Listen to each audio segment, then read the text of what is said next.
Hello, everyone. I hope you're doing well. It is a lovely Wednesday here in North Carolina. A little bit chilly, not too cold yet, not too hot, just right. What is that, the Goldilocks conditions here in North Carolina? What is it, the 54 degrees outside, high of 70? Really my perfect weather. I hate the heat, I hate the cold. So just put on a hoodie, walk around outside. It's a really nice day here. Has been a little busy, I gotta be honest. Outside of the obvious, life has been really busy lately. My real job has really started picking up. So adding to the complications of trying to do skate releases and ship out products and try to take care of myself, it has been a few busy weeks for me. But I am really looking forward to sharing some stuff tonight with you. Explaining all of the stuff we've been working on the last 6 months. It's been a long process, and I hope to dig in and get as geeky as I can tonight. It's a special one on Monday. I usually do these Wednesday, and I like Wednesdays because it lets me get into my groove of doing work, and then middle of the week, it kind of breaks up the week. Unfortunately, I can't do it Wednesday because I'll be flying to Blading Cup. So I'll get into that as well, but appreciate you showing up on a Monday. I know it's a little weird. I was trying to do it this weekend, but skates didn't get here until Saturday, and it was already too late. I didn't want to do it on Sunday because Sunday just seems weird. At least give me a day to get used to waking up early for getting kids to school, and then I'll be adjusted. So hopefully tomorrow I won't be like death. Mondays are usually pretty bad. If I stay up late on Sunday, I'm just a horrible person on Mondays, so you don't want to see that. Anyway, looks like everything is going great. No issues here. Everybody is fine. Good. No streaming issues. I am plugged into the Ethernet. I've turned off all of the computers in the warehouse. With any luck, I will have a nice clean stream tonight.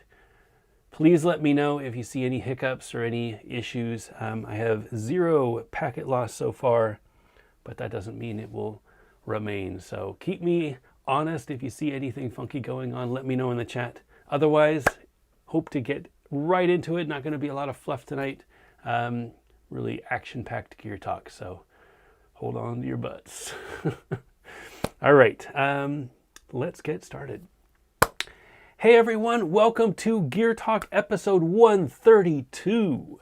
Gear Talk is the show that I do every other week, usually on Wednesdays, sometimes Mondays, where we talk about the geekier side of rollerblading. If you know the difference between the Omni V1 and the Omni V2, and you got an Omni V1 and you love it, and you're looking forward to the Omni V2, you've come to the right place. If you're Omni interested, if you hate the Omni, absolutely fine. I'm glad you're here. But if you even know what the Omni is, this is the show for you. We try to make rollerblading as pain-free as possible. You're still going to have problems with your body. We're not going to help you with that. You're still going to have problems with getting to the skate park. Timing is always difficult. Traffic, nothing I can do about that. The weather, not one of those people that can control the weather. Unfortunately, I wish that I could. But I am really good about helping you dial in your skates so that every time you get out to the skate park, every time you hit the trails, every time you put your skates on and you go for a ride, they are as optimized as possible for whatever you want to do that day. Gear Talk is a show that we do every other Wednesday at 9 p.m. Eastern. This week we're doing it on Monday because I have some travel on Wednesday and I won't be in town. But I wanted to get something done this week. If you are able to watch us live on YouTube, we love to see the comments in the feed. So if you're watching this live, make sure that you tag Back to Blading in your comments so that I can see it. It usually marks it in orange and it'll show up in my feed so that I can see the questions. There might be some questions tonight having to do with the stuff we're talking about. Absolutely encourage that. We've done everything we can to educate, but there is so much that has changed and so many questions people have. Want to make sure we can address everything. So if you've got that lingering, not quite sure, you want to ask, I am the right guy to ask. Make sure that you tag Back to Blading so that I can see it. If you're watching this in the future, please feel free to leave a comment in the video. I read all of the YouTube comments. I respond to the ones that need a question need an answer, if there's a question. If I don't have the answer, I'll usually direct you into a place that you could find that answer. But I do love seeing your comments, even if they're not great comments and something critical. I would rather learn what I'm doing right, what I'm doing wrong, so that I can improve, versus you just keeping it to yourself when there's a problem with the network and my stream keeps dropping, or if you can't hear me for whatever reason. All those things are really helpful so that I can make this show as entertaining as possible, as informative as possible. I love doing it. It's the highlight of my week. I don't get out much, but being able to talk about rollerblading, especially nowadays, I've been injured for the last couple of months. I am going to physical therapy. It is working. I'm not going to get into it tonight. I will do a follow-up Gear Talk in a couple of weeks where I can break down everything that I'm doing for physical therapy. But know that it is working. Know that I am out there skating again. I am just doing big wheels, but I'm skating 2 miles every couple of days. I go up and down the street in my neighborhood, and it feels great. So I'm hoping that I'll be able to get back into skating aggressive by the time it gets so cold that I can't skate aggressive anymore. I will get into all of that and talk about some of the workouts that I'm doing and the prognosis and the timeline at the next Gear Talk. But for tonight, we're just going to talk about the Omni and any questions that you might have. Before we do get started, though, I always like to thank our friends over at thehelmetinitiative.org. This is there's no reason not to tonight. This is a special occasion, but it is something that I always like to do because helmets are very important for us to have awareness around. It is the main reason why people get injured for more than just a little scratch or a bump is a head injury. Think about it. If you're falling down and you hit your shins, my friend John Fromm fell and hit his shin a couple weeks ago and had to get stitches and staples. I'm not even sure how bad it was. But the next day he was up walking around, no problems. Obviously can't skate as well. Got to look out for that stitch. You can't really, flex it and everything, but he's fine. Imagine if that same injury happened, but he hit his head and he needed, a handful of stitches. If you need stitches in your head, you probably have a concussion. If you probably have a concussion, it's going to be a serious change to your life. And I don't want that to happen to anyone. So that's why I always recommend that people wear your helmet. I wear a helmet every time I go out there and skate. It's important that you get a certified helmet. Don't just get any helmet.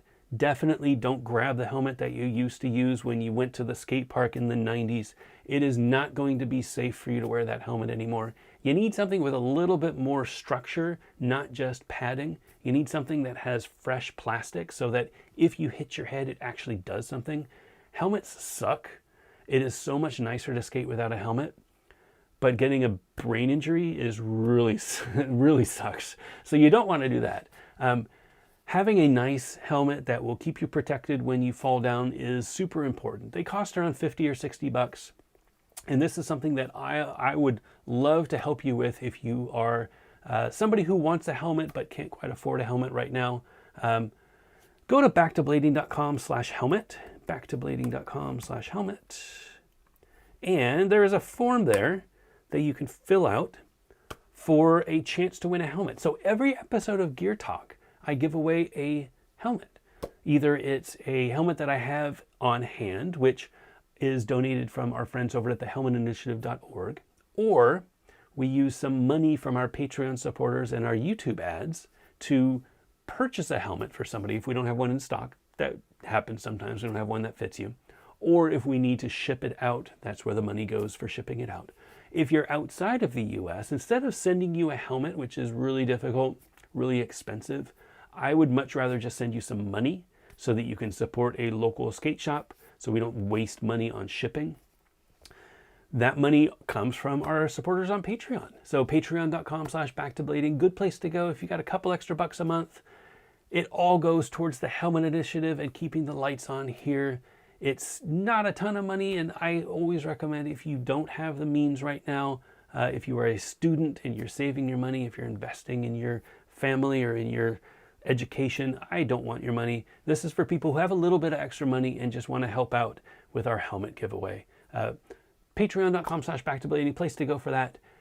Helmetinitiative.com to learn about all of their information.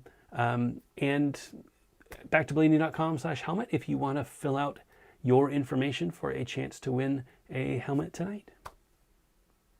All right, looks like everything is looking good. I am going to get started on the standard Omni version 2. So this is something that we've been working on for,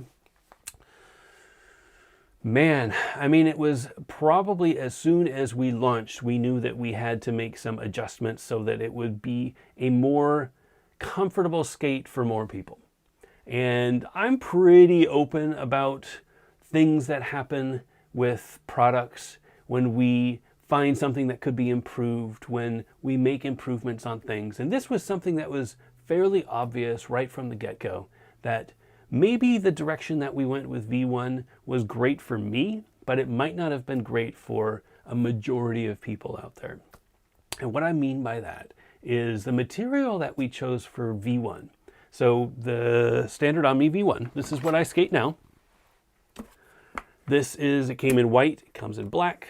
It is a hard shell boot, internal shock absorber. If you're watching this, you probably know all about the standard Omni. It is my favorite skates. Obviously, I built them for the way that I like to skate. We learned from shipping the Omni that there were some pressure points in ankles, in heels, in side areas, that the stiff material that we use for this boot might have been restricting the flexibility. So a foot that didn't fit perfectly in this shell was having more of a pressure point than normal. And that's not great, because we absolutely love these skates. If they fit you perfectly, then they're amazing skates. And I think anybody out there who has skated them, who doesn't have any initial pain, will agree that they're an amazing skate. The sole plate side's great. The design, I mean, it's all subjective, but I think it's a great looking skate, great looking look down. But it could be more comfortable for more people. And a little story about that. You know, our team rider, Stefan Brando, he had pain from the beginning, and he was figuring out ways to make the Omni work for him. He would heat mold them. He's kind of the guy that figured out that, hey, we can heat mold these and alleviate some of the pain. He cut some of them so that they would flex in different areas to make it work for him. And ultimately, he was able to get into the standard Omni and get it to work. But that's when we realized, you know what? We probably need to make some improvements, some more dramatic improvements to version 2, so that people don't have to go through that trouble. And I would, first of all, before getting too deep into V2, I want to personally thank anybody out there who supported us for V1 and maybe had some issues with the ankle or with the foot and were a little frustrated, but they still did it, and maybe they didn't burn us online. Which is a really great thing to do. I did get a lot of message saying that, you know, I wanted to support, I couldn't get them to work for me, but, you know, I appreciate it. It's a great skate. I wish I could skate it. I just want to say thanks. I couldn't do this without your support, and that means a huge amount of gratitude for me. I couldn't be happier with the response to V1. I couldn't be happier with the response to V2. But it is a very expensive project. You know, if we weren't able to sell through V1, we would not be able to make V2. So it is because of you and your support that we are able to be here today, making V2, having V2 in production, having solved 90% of the problems that we ran into V1. I would say 95% of the problems that we ran into V1. And I just want to say thanks. A lot of people out there purchased them and they skated them once and they put them back on the shelf. If that is you, if you are sitting on a pair of V1s, you didn't sell them, you bought them and you wanted to skate them and you still want to skate them, but you can't seem to get them to work, V2 will solve those problems. If you are on the fence, please send me a message and we will figure something out. I mentioned this a few months ago, I think. We've got some solutions that we can upgrade you to V2 with a little less expense. if you are interested and if you still have your V1s around, let me know. I want to help you. I want to help you get into a pair of V2s because I am confident that these skates are going to be exactly what you expected in the V1. The V1 was built around the way I like to skate. The V2 is built around the way that aggressive skaters like to skate. Just aggressive, not taking into account any big wheels. Any aggressive skater with any foot, you should be able to skate the standard Omni. We want to make sure that standard is for everyone, and that's not just marketing. That is our goal. You know, we want to be an inclusive company, an inclusive brand. We want to make skates that fit every foot. We want to make skates that fit every style of skating. And we want to make skates that everybody feels like they belong in. And I broken record now, but I want to say thanks. We couldn't have done V2 without all of your support in V1. We're here now. If you are sitting on the fence about getting V2, please send me a message. Let me know, especially if you have a pair of V1s. And we will chat and I'll figure out a way so that you can get some V2s on your feet. Anyway, get off of my sad dad voice and into the cool stuff. So this was V1. So it came in a white and a black. Last week, we announced V2. And V2 is a brand new skating experience. It is built on the same foundation that the standard Omni V1 created. So a lot of the parts are the same, the molds are the same, the designs are the same, but now we've introduced a brand new material which is designed for comfort, flexibility. It is a lot more relaxed, so you'll be able to fit your foot in. We have people downsizing who used to fit in an XL because they couldn't fit into a large. They put their foot into a large, same liner, absolutely no issues. It is a brand new experience. So I am really, really proud of V2. I'm really, really excited to share with you. This is the standard Omni V2. So it looks like the standard Omni V1. No visual difference. It is a black skate. You know me. If you know me, you know that I love black skates. The black skate is always going to be in the lineup. There might be an exception here or there, but for us, a black skate is a black skate. It is a skate. If you think of a rollerblade, if you think of an inline skate, if you think of any sort of skates, a black skate is the color that first comes to mind for me. So we are always going to have a black skate on the market as far as I can hope.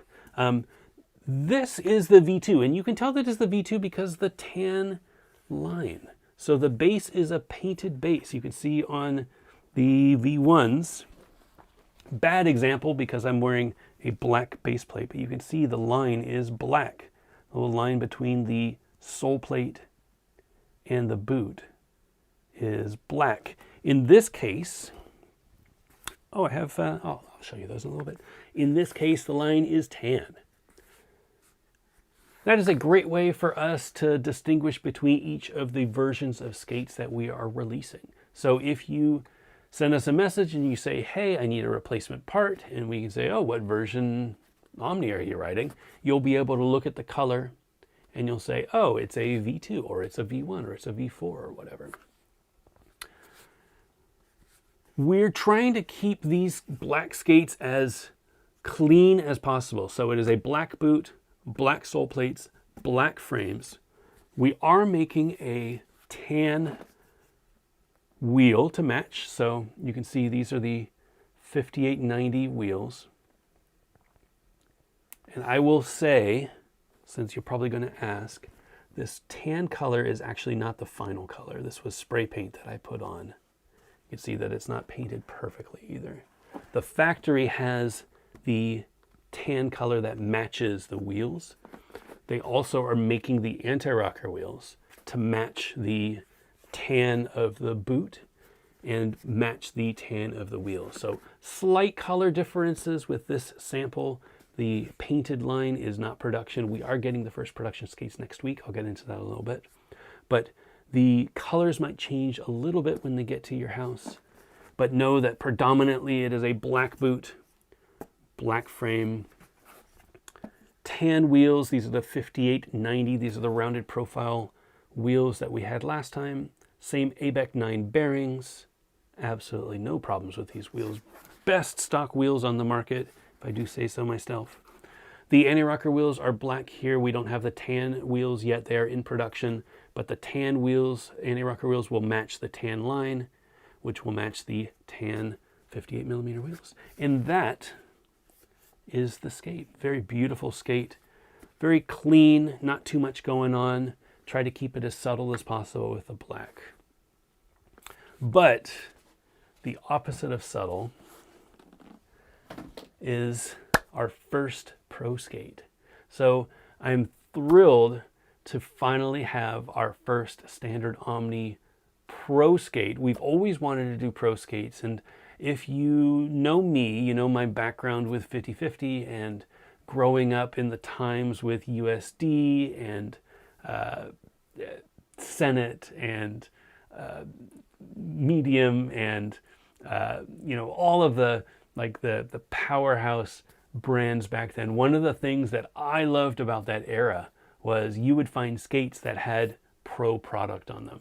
This was kind of before frames, but you would always find wheels that were like Senate wheels or, you know, medium wheels or heavy wheels or what other wheels are back there? Realm wheels, you know, you name it, Mind Game wheels, all that stuff. But we didn't want to stop there. We also wanted to do our signature frame. So not just a boot color, not just wheels, but also a frame. So this is the way that the skater actually skates. And I am thrilled to have a pair here. I only have one pair of samples because they are in production now. We only had samples throughout the summer so that we could do photos and everything, and that he could get his edit. But these are the Yandril Silvario Omni V2. And these are amazing in person. I don't know how well they're coming across on the YouTube. The colors might be a little bit off. It is a beautiful brown, very unique brown. It's not too dark. It is not the tan. You can see the tan frame below. The brown is just it's a beautiful brown. We have an orange base. So the orange base is based on the mamey, which is a fruit in Cuba. It is the official fruit of Cuba, which is wild. I learned a lot about fruits. But it has a very bright orange interior. It has a tan exterior, and then it has a brown pit. So those three colors together, you find this in Cuba. This is a very earth tony boot. And this is the brown on the bottom. So these are the 50/50 Balance 2 frames. They are the same tan as the other frame, the other wheels. You can see the wheels matching. These wheels, urethane and the frame match properly. You can see that the frame almost matches the tan of the line, but they're made at the same factory. They will make sure that this tan is also the same tan as on the boot. And orange chroma wheels. These are his 58mm 92A. This is our new 58mm rounded profile. We came out with these a couple years back, I think, for our team wheels, maybe beginning of last year, for our team wheels. It is a brand new mold. It is a rounded 58mm. We got it so that we could make them a standard wheel, so that it was the 58mm wheel for standard. But we're going to do everything for chroma this year with this 58mm wheel. So this new profile is going to become the chroma profile for Series 3. It is a beautiful bright orange, which matches the bright orange of the boot. It is a double-sided print, so you can see the opposite side of the wheels. Has the metadata on it, so it's got Yandi and it's got 58mm 92A. And then it's a 3-color print on this side with the Chroma logo and the triangles pattern. Beautiful skates. Absolutely love these skates. They are so striking. Putting them out in the showroom here and just taking pictures of them in like daylight. It's an amazing color. I think it will look really great depending on what sole plate you want to put on there. It's mix and match the sole plates. All of our parts are compatible with the other colors. So you could put the black sole plate on there. You could put the old white sole plate on there from V1 if you want. They're all compatible. We're also releasing a tan sole plate. So it is the same tan as the frame and the same tan as the line in the black skate. So you'll be able to have a complete tan base if you like. Or you can have the tan frame matching the tan sole plate. Or you can put the tan on any of your V1 skates if you've got a pair of V1s. Sole plates are compatible with all of the different Omnis, so you'll be able to mix and match the colors however you like. So those are the colorways. 2 new skates, black and the Yandril Silvario. They are in production now. We are doing pre-orders as we speak. They are in production at the factory. The factory has told us that they'll be done in the beginning of November, maybe second week of November. That puts us shipping. So if you are in Asia, the factory is in China. If you are in Asia, so we've got shops in Japan, in Indonesia, in South Korea, in Malaysia. If you are in one of those regions, you should be expecting your skates at the end of November. Now, obviously, everything is on China's factory time. We stressed to them that it was more important to get the skates right than get the skates fast. And one of the things that we learned with V1 is that there might have been some rushing of production in order to make the deadline that we gave them. This time we gave them a deadline, but it was more make sure that they're done fully before they are assembled. That will prevent any waviness or any warping that we might have seen in sole plates. It wasn't a huge problem, but there were enough sole plates out there that got warped that it was more of an embarrassment than anything else. And I don't want any of those issues happening in V2. So the factory will take their time. They will make sure that they don't rush the production. But on the schedule that they have provided us, assuming that they are done in the middle of November, they should be shipping in the end of November. Sorry, the mid of November. They should be arriving in Asia in the end of November. And they should be arriving in the States, here in the US, probably the second week of December. Maybe early December, depends on how quickly they get done. It takes 3 weeks to get from the factory to our warehouse. At least that's how long it took last time. It was faster than I had expected. So I would say probably beginning of December, middle of December. To the UK, Europe, Australia, and Canada. I don't know why Canada was a little bit later, but those countries, those regions, it took a little bit longer. It took like 4 weeks, sometimes 5 weeks, depending on where it was. I think it took 5 weeks to get to Canada, but that might have been an exception because I think they were having some shipping dock strikes at the time, so they might have lost a week as a result.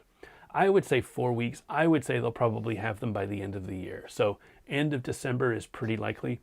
It could be faster, but that's pretty likely. So placing a pre-order now, you've got about 45 days until the skates show up in your house. That is the way pre-orders go sometimes. I wish that we could get to a point, and I hope that we will get to a point where we will have a lot shorter window. But tell you a little bit about pre-orders, actually. I might be going a little all over the place. I've got a lot to get through, and I want to make sure that I spend the time on topics that are important. To tell you a little bit about pre-orders. it's less of a, obviously, it's important for us that we're able to pay for production. But the most important thing for pre-orders, especially with international, is they get their skates for a pre-order, they get their skates directly from the factory. And shipping from the factory to a shop in, the UK or a shop in Australia is a lot cheaper than shipping to the United States and then shipping from the United States to the shop. So coming from China, coming out to the United States and then going down to Australia will be a lot more expensive to ship than if it just went straight from China to Australia. As a result, the shop will make more money if you're able to purchase, if they're able to forecast how many skates they're going to need, and they can purchase the skates from us to ship from the factory, so they don't have to worry about us shipping from the United States. So if you are outside of the US, I highly encourage you to ask the shop if you can do a pre-order, or if you've got the means, get a pre-order. If they can reserve you one, or if you pay the pre-order, like normal pre-orders, because then the shop doesn't have to guess and end up not having enough skates, or the shop will have to order more skates from the warehouse here, and it's going to cost them an extra $30 per pair or so to bring them in. It can get a little expensive. Shipping is our biggest expense. So the more that we can do ahead of time, the better. As we get better at releases, we'll know how many skates we need to bring in and which models are going to be more popular. And we'll try to predict that, and we'll make sure that we bring in inventory in advance and make sure that we've got things ready for launch. That is the dream. And I think by V4, we'll probably be pretty good at it.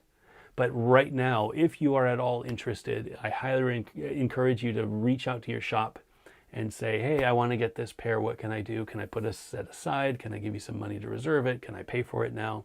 So that you know that you are getting the skates so they won't sell out, and that the shop doesn't have to spend a ton of extra money getting another pair in, and then it gets delayed, and then it takes, because then it would have to come to me, and then it goes to them, and it takes another couple of weeks. That is just my recommendation for pre-orders. That is why we do pre-orders, and we love doing pre-orders. It helps the shops out so that they can forecast how many skates they need, and they can make sure that they bring in the stuff that you want. Nothing worse than getting a new thing and then it being sold out just because they messed up the inventory. So that is my pitch. Obviously for us, more pre-orders is great because then we're able to pay off the production faster. We do have, for anybody out there who's interested, who has already placed a pre-order, who is interested in placing a pre-order but might be on the fence, for the next week, we are doing a giveaway. Last time, I should have brought them out. I don't think I have a set here, but last time with V1, we had a set of 5 enamel pins made. And I love enamel pins. I put them on my my laptop bag. It's just a nice way that I can dress up for corporate job, but still have a little bit of rollerblading with me. My daughter puts them all over her backpack. She loves them. We have a brand new set of 5 enamel pins. We posted those to the Instagram this morning. Those will be made and given to anybody who has placed a pre-order in the next week. So if you've already placed your pre-order, doesn't matter where you placed your order. If you place it at a shop, if you placed it from me, if you've already placed your order, or if you're placing your order up through the end of Sunday, we will have a pack of the 5 enamel pins with you in your box. It might be a couple days late, a couple days early, depends on when the pins get here. But we will have a set of pins free of charge just as a thank you for helping us with our pre-orders. I will be sending them out to the shops as soon as they get here, and they will probably stick them in the box with you. If I get them before the skates are here, like last time, I mailed them out to you as soon as I got them here. I don't mind the extra little cost of the shipping. I like to get things out to people to thank you for your support. We are not a big company. We are me with a couple lines of credit that I am able to bankroll this and make this dream a reality. So the more support that we can get, the better. Same with shops. Shops are not big corporations. So being able to support a shop is a really smart thing, a really great thing to do. As a skate company, I am now able to help a shop a lot more than I was as a wheel company or as a frame company, because skates can move numbers. Skates are a bigger, more expensive item that they're able to bring people in. People are able to try them on, actually skate them. It's a big difference between selling a pair of skates and selling a set of wheels. And I love that I'm in that position. I love supporting the shops. We do this because we love it. So again, I'm very emotional tonight because it's been a crazy long week, and I'm thrilled with how well this pre-order thing has gone. Just want to again thank you all for supporting your shops. I've heard from a lot of shops that the pre-orders are going really well again, which is great. If you are thinking about it, especially after tonight, seeing all the different features and the tweaks that we've made, reach out to your shop, see if you want to do a pre-order. Get it on our website. You're able to do pre-orders. You're able to look at the configurator and come up with whatever setup you want. Up until Sunday, there will be the 5 enamel pins in your box as a thank you for helping us get through this pre-order. All right.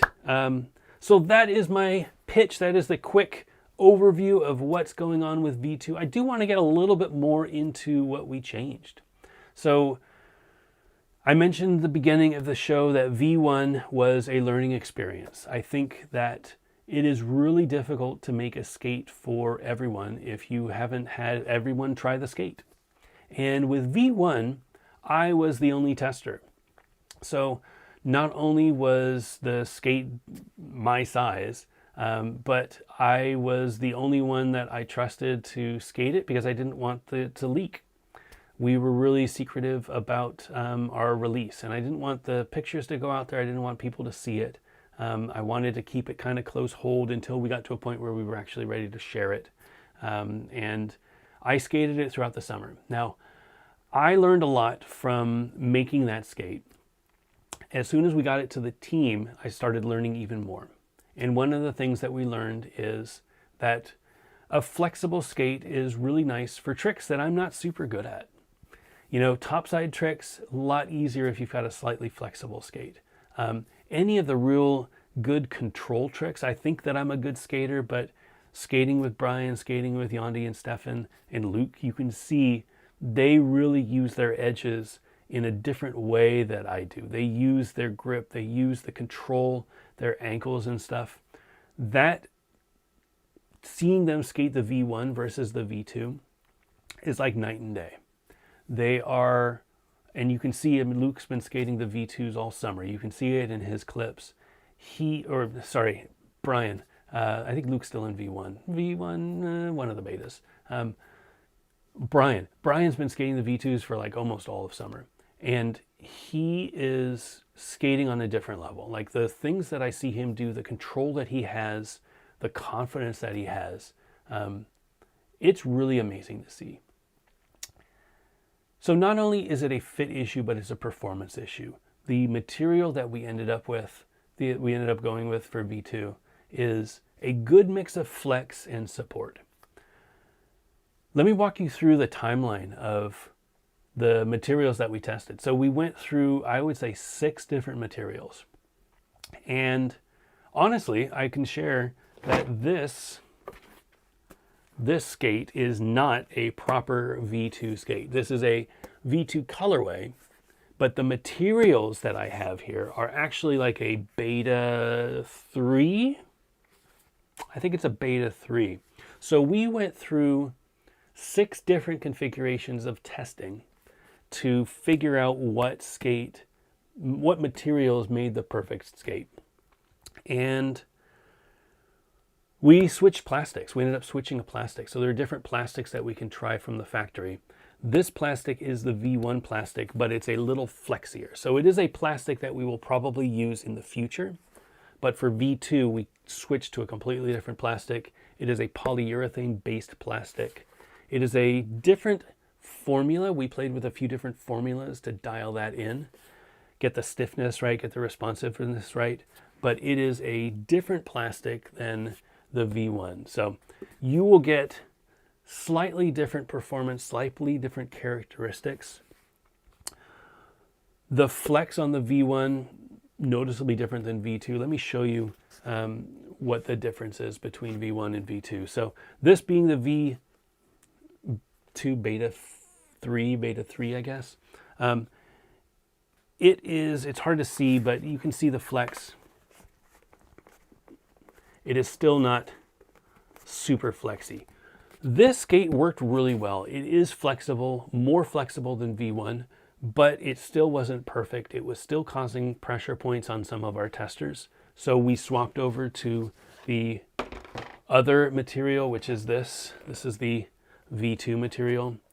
And you can see this flex is just, I mean, it's night and day. I have a V1 here that you can see. This again with my left hand.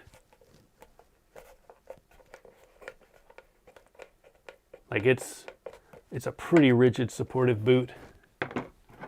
This being the V2. This is an actual V2 boot. You can see just I can flex the whole way in around the cuff. Very flexible. It's hard to show from that area, but you can see it's really, really nice. We did try I get into the geeky stuff on Gear Talk. We did try an even flexier boot. So the first boots that we had were even flexier than this. And it was a fun skate. I actually have a pair of them that I played with. Oops, am I getting some? It looks like packet loss again. Uh-oh, hope I'm not dropping too many frames. Is it still there? It's still there. All right. I just lost a little bit. Hope I didn't lose too much audio. All right, looks like it's going okay. Sorry about that. Sometimes the connection here drops and then it comes back. It will come back even if it's gone, but it will come back. It's just going to take a few seconds. Yeah, there. Okay, it looks good. We did try a few different materials and some of them were even flexier. And the issue with that was while it was, oh, it dropped again. Oh, goodness.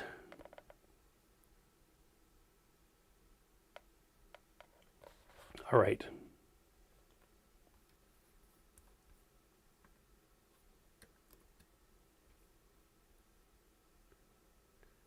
Oh, it's dropping again.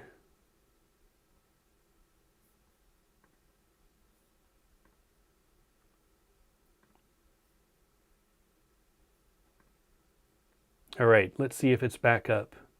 It dropped again.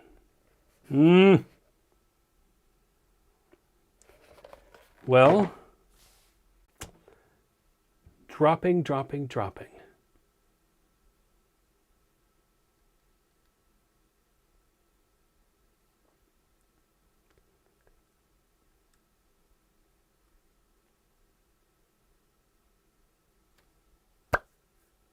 Is it back?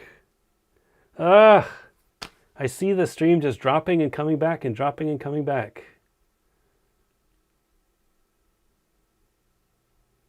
What is going on with the stream? Hello, hello. It did this last, what, month, 2 months ago? And it was fine in like 10 minutes, but for whatever reason, it just dies for a while. All right, it looks like it's okay right now. So fingers crossed that was just a local issue, right? Okay, it looks like it's okay for a second. We'll see. All right, it's looking good. Nope, it dropped again. God damn it.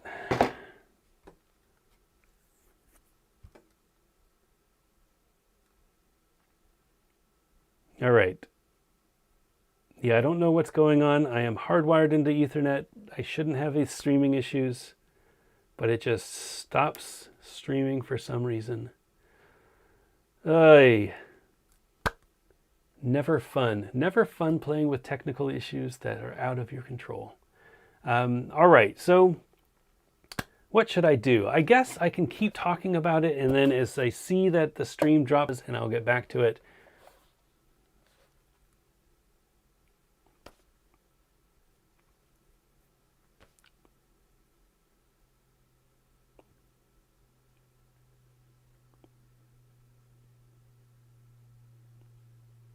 Yep, I'm back now. So this is going to be...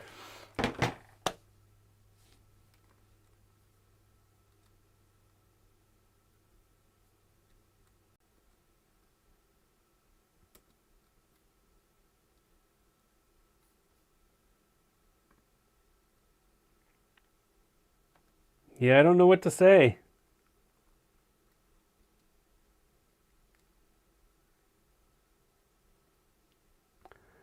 Don't know what to say, but the stream is dropping, so I apologize in advance if you're trying to watch this. Maybe this is... I see it just dying as just going red and not, yeah, now it's at 0. I don't know what it does, but it did this a couple months ago, and it just, out of nowhere, it stopped, and then it started working just fine again. So maybe I'll just keep talking and I'll talk through it, and if it works, it works. If it doesn't, I can do it again. So talking about the V2. So this is the V2 material. It is a lot more flexible. You've seen, I mean, if you haven't seen the video that we put together, it is already out there on the website, the standardskate.co. You'll be able to see it. I did a side-by-side comparison of flexing, so you can see the flex here. This is with the V2, and then this is with the V1. You can see it is a huge difference between the two skates. Additionally, we got the factory to widen up the ankles. So if you look in here, you can see this area here. Do I have my, I have calipers, but I don't know the calipers are the right tool for the job. But you can see the distance between the two ankle spots. This was one of the areas that people were complaining that didn't fit super great, was causing some pressure points. You could see it in the V1. It's a lot closer. So what the factory has done is they've created a jig that they insert into the shell. So as soon as the shells come out of the molds, they inserted this jig, and it widens that ankle area, and they leave it in there until the material cools. That means that the shape that it's in when it comes out of the mold gets adjusted slightly. We didn't modify the molds, but we can put the jig in there that adjusts the shape of the ankles slightly, and that will give you a little bit more room in there. And mixed with the flexible material, you can see you've got a lot more room, but then you could easily just tighten the laces, and it'll suck your foot in, hugs your foot, pulls your foot down, and it's super, super comfortable. Really, really proud of that. That was, if that was the only thing that we changed from V1 to V2, I think that would be a huge improvement. So many people out there were bummed out because they skated the Omni for 30 minutes and it would start hurting. And I've seen people who just get through it and they're like, okay, I'm going to keep skating the Omni. I'm going to keep doing it. They go out there for 30 minutes and they skate and they're fine. And then it hurts. And then they're like, okay, I got to stop. And then they go out the next weekend and they skate and they're fine. And then it hurts and they give up. No more. So that has been fixed. If you were having ankle pain, you can see the difference. Much wider in there, much more flexible. It will feel amazing on your feet. But that's not all. We made a lot of nice little changes, little quality of life changes. That's what I like to say. So the first one I will talk about is the buckles. Didn't think that there would be a buckle change coming, but there's a buckle change coming. So the old Omni, so these are my V1s. So the old Omni, this buckle is a press to release. So you push this button and it releases, and you can see it pop open. I'll do that again. So tighten it up, push it with my, there it goes, press to release. The problem with this design for aggressive skating is if you come off a grind, if you come off a trick that potentially your feet go together. It happens to me when I tweak a mute grab or something. Whenever I'm doing an air and my feet touch, I have a tendency of my feet hitting together, and it will pop the buckle, and it will open up the buckle, and I'll end up landing with the buckle popped open like this. We have a new buckle receptor in V2. So you can see Yondi's skate. You can see it's buckled up. If you hit it here, it doesn't open. So if you can hit it hard, it's not going to open. It is now a lift version of a receptor. So to open it, you open it up. And then you can undo the buckle. Show you that again.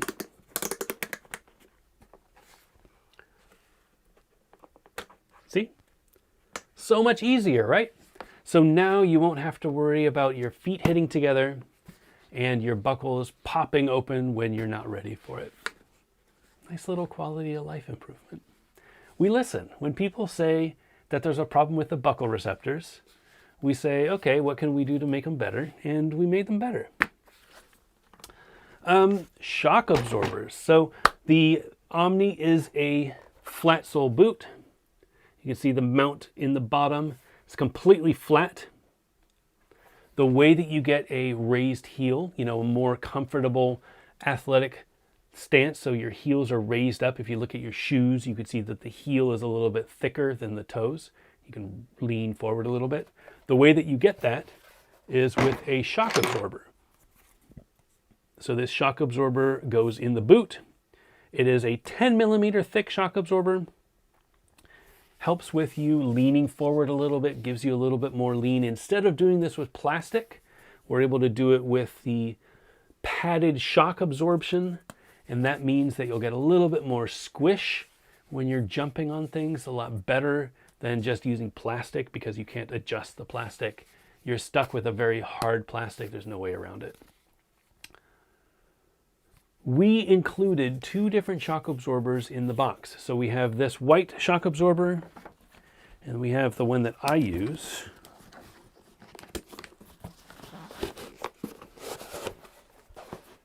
Which is the black shock absorber.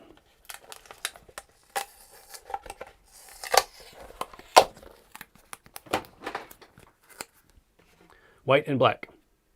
So 2 shock absorbers were in the box. The black shock absorber is for aggressive, so it's a little bit squishier. You can see how squishy it is. The white shock absorber is for performance. It's less squishy.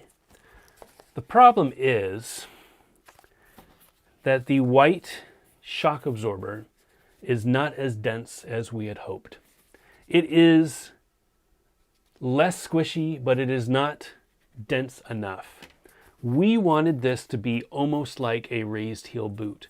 Little bit of shock, but not much at all. You shouldn't be able to squish it down and feel your fingers pushing in. So we have a brand new shock absorber material that we're using for the performance shock. The black shocks are going to stay exactly the same.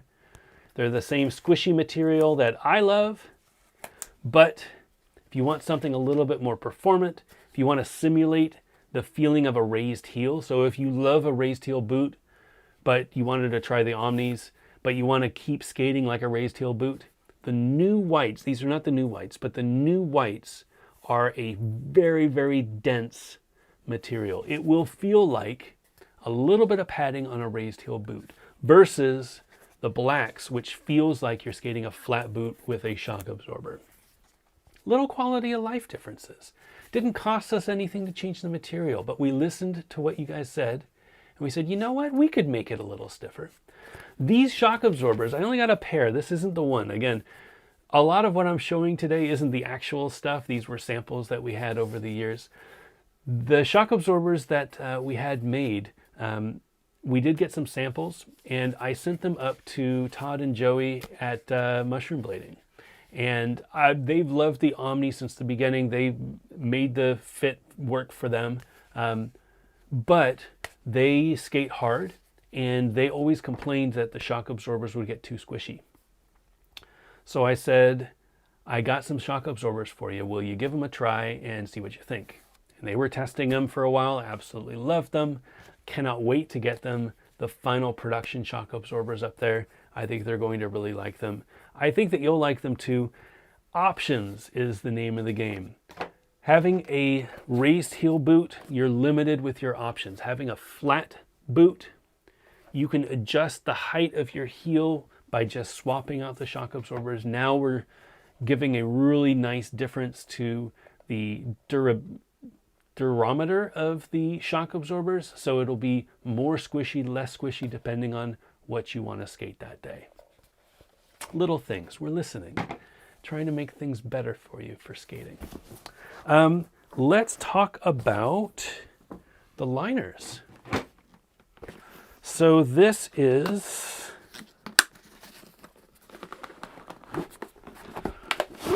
our new V2 comfort liner. Looks like V1 comfort liner, doesn't it? Well, we love our comfort liners. They are a really great liner. But the sizing was a little bit off with V1. We wanted to have the liners fill the inside of the shell. I am a big fan of integrated liners. I think that an integrated liner is kind of the best of both worlds. Your foot doesn't move around, you don't get heel lift, you don't have any flop or any squish because the liner fits the boot perfectly. And if the liner fits the boot perfectly, there's nowhere for the liner to move inside the boot. The V1 liners, however, were a little bit off. So I actually have a V1 liner here. Is this it? Oh, this is it. So this is a small, this came from the Yondrille samples. Yep, this is a small. This is the small V1. You can see the small V1 back here. It's the 261. So this is the liner that came in the small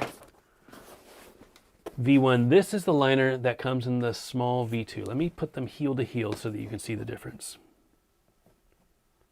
All right, so heel to heel, pretty close.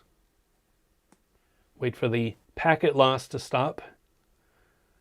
Oh, internet, why are you being so mean? It's like in the 2000s now. I wish I knew what was going on my network that was creating these issues.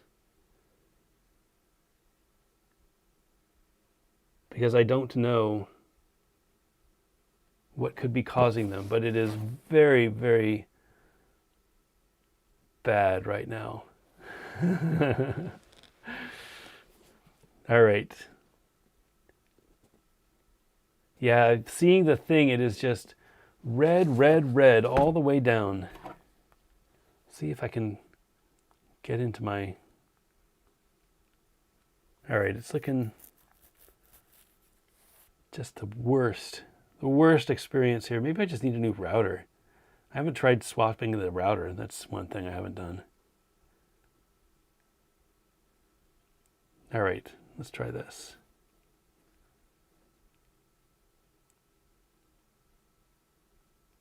Yeah, I don't know.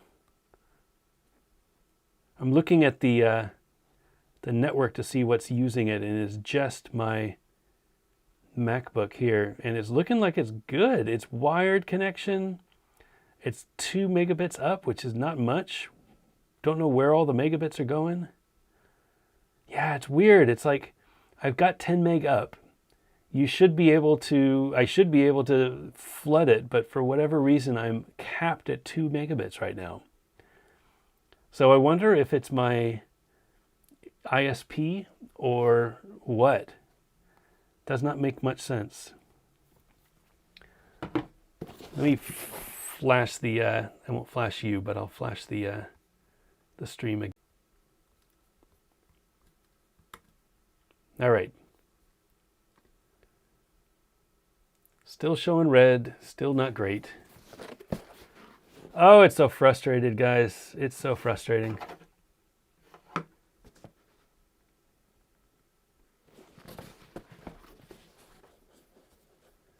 Very frustrating, but maybe it's back, maybe it's not.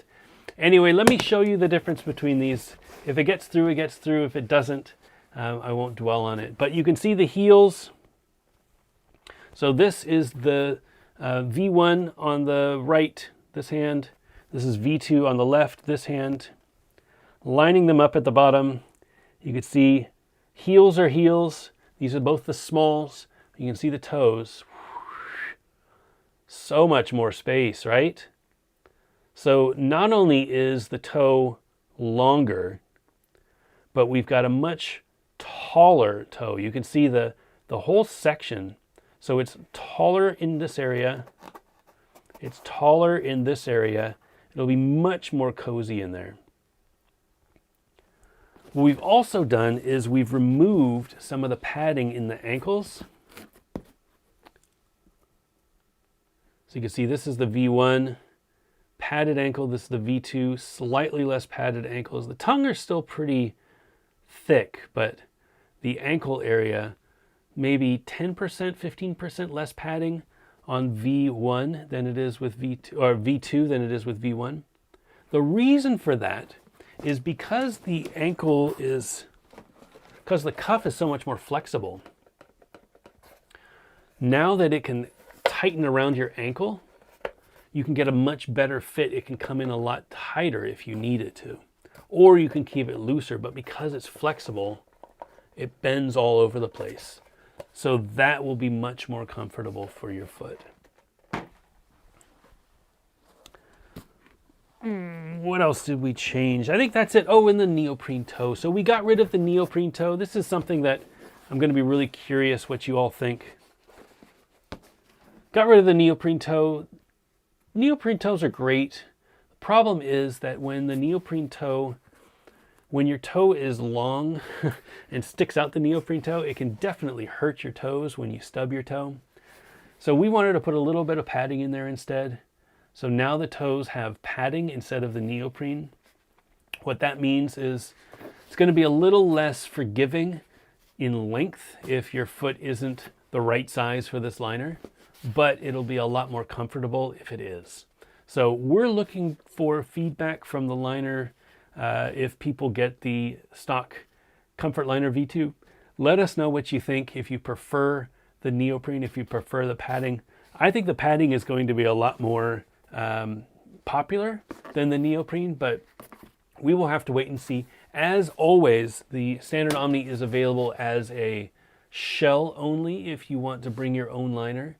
It comes as a boot only with just the liner, and then it comes as a complete, which also includes the frames and the wheels. So depends on how you want to skate. We don't want to sell you something that you're not going to use. If you already have a pair of frames that you want to ride, don't get the complete. If you already have a liner that you want to skate, don't get the liners. We don't want waste out there. We want you to save your money, buy more of our stuff, but don't waste it and buy stuff that you don't need and just throw a liner in the closet. That's not a good use of resources. All right, so that is the V2 liner. What else can I cover?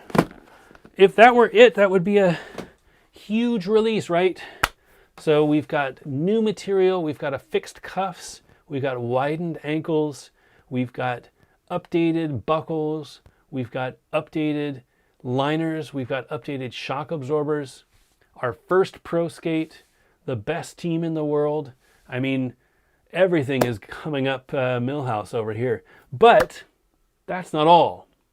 We have a brand new shell. So this is the extra small shell. So this is the size 38 shell. It is a very shiny boy. This is our T1 sample. This was the final, the first sample out of the molds after we got an actual skatable sample. So we got a sample just for fit testing, and then we got these final skatable samples. These are the extra small. This is a 250 frame. This is the standard Omni aggressive frame, 250 millimeters. You can see the heel sticks out a little bit. You can see the toes stick out a little bit. But otherwise, it is a pretty good match. 250 frame on the XL standard Omni. This internal length is 259 millimeters if you don't have a liner in there. From the back of the shell to the front of the toe, 259 millimeters. We recommend anybody with a size 25 Mondo foot, so 25 centimeters or shorter, should fit into this extra small using the comfort liners. That is our recommended sizing. It is a size 38 in Europe. The U.S. sizing, we're going for the size 4-5. It might be closer to a 6. That's one of those, sizing is really difficult.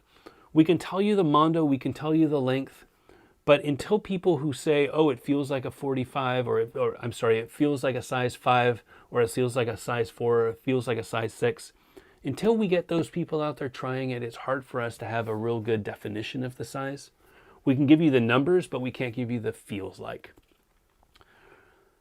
The only comparable that I have is we've had people who are used to size extra small, them 909s, and they compared this to the extra small, them 909s. Had it fit almost exactly the same. The internal length is almost exactly the same as the 909, maybe a little bit longer than the extra small 909, but that is a really good comparable shell size. So if you are an extra small 909 and you wanted to give an Omni a try, but you weren't able to before, the extra small is the skate for you. Brand new sole plate. This is an extra small sole plate.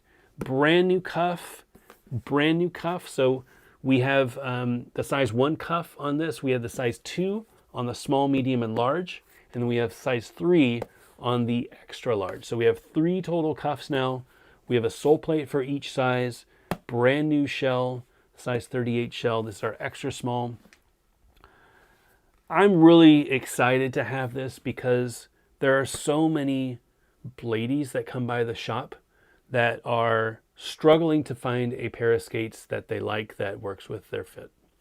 And they usually end up getting Solomons, old Solomons that come in that size, or they get the 909s, which is a great skate, but that's their only real option that they like.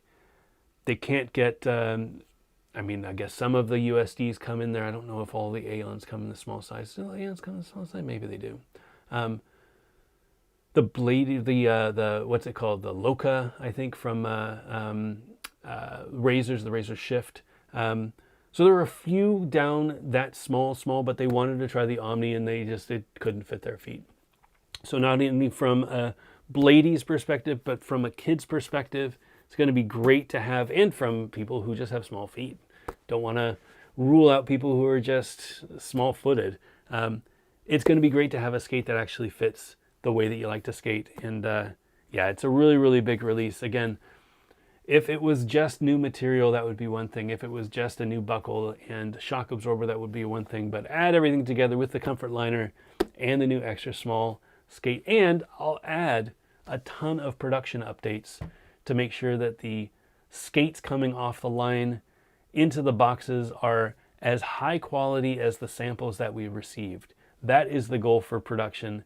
We should be attaining it. That is a known thing, that they are taking longer in production to make sure that the quality is high versus faster production to make sure that they reach some arbitrary date. We are learning as we do this.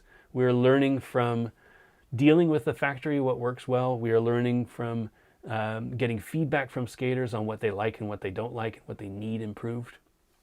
This is our second release, which I think I remember in our first release, as proud as I was of V1, I said this was the worst skate that we would ever make. And now the V2 is a completely different skate. If you have tried the V1 and you said, I see the potential, but they're not there yet, then you got to try V2. There's a lot of improvement. It's going to feel amazing on your feet. I'm really proud of V2. I think this is going to be a huge change for us. Couldn't be happier with the way that it's come together. All right. What else to discuss? I think that's everything on our list. I apologize for the stream tonight. I don't know why my internet decides to start crapping out at night. I use it all day and I have no issues. And then at night it just decides that it's not going to play nice. I don't know why, but that's just the way that the internet is sometimes. I've got like 50% packet loss. Let me do this though. Let me scroll to the top and take some questions. If there are any questions, I would love to answer your question. I have my calipers. I have my, oh, one thing I wanted to discuss actually, before we get into the questions is the weight. So they are a little bit heavier. The standard Omni V1, lightest skates on the market, maybe one of the lightest, if not the lightest skate on the market. This material is different now. So the V2 material is not the V1 material. It is about 200 grams heavier. So let me weigh, these are both medium skates. I have my scale here. In the spirit of full transparency, I do like to let people know when things have changed, either for the better or for the worse. And I don't know that this is for the worse, but it is definitely a change that you should be aware of. So these are the V1s, the white ones are V1s. These are both medium skates. It is the 282, you can't really see that, but the 282 shell. So I will put it on the scale, and it is 780 grams. This is a V2. This is a black V2, which is a little bit heavier. The black skates are a little bit heavier than the white. I think it was like 20, 30 grams heavier. So not a ton heavier, but the black skates were a little bit heavier. I don't know if it's the amount of pigment that they put in or what, but it is a V2. I took off the buckles, I took off the laces so that it's exactly the same as this V1. And this V1, again, was 780 grams. This V2, 977 grams. So it's about 200 grams heavier. Is it a noticeable difference? Yeah, if you hold the two of them, you can tell which one is heavier. Is it a noticeable difference between any of the other skates on the wall? Not really. I weighed them against the Sways, the 909s, the Factions, the Adapts. They're all within about 100 grams up or down. I think the Adapts were a little bit less. I think these were a little bit lighter than the 909s and the Sways, but I'm talking 10, 20 grams, not much at all. It is a very comparable weight to other aggressive skates that you would find on the market because it is using the same material that most aggressive skates use on the market. That doesn't mean that this is our final material. I am really happy with this material, but there is huge value to having the lightest skate on the market, even if it is a little stiffer and it doesn't fit everybody's foot. I think there is potential for us to do V3, V4, V5, have an additional version that uses the classic material, the more performant material, for people who want big wheels, for people who want a more supportive skate. Like me, I am a big wheel guy. These are my current skates for big wheels. I skate the Omni with no sole plate and 90mm wheels. I love this setup. This is the best big wheel setup that I've had, and I've tried a bunch of different big wheel setups. I want to keep making this stiff skate so that I can skate big wheels like this. But V2 is all about aggressive.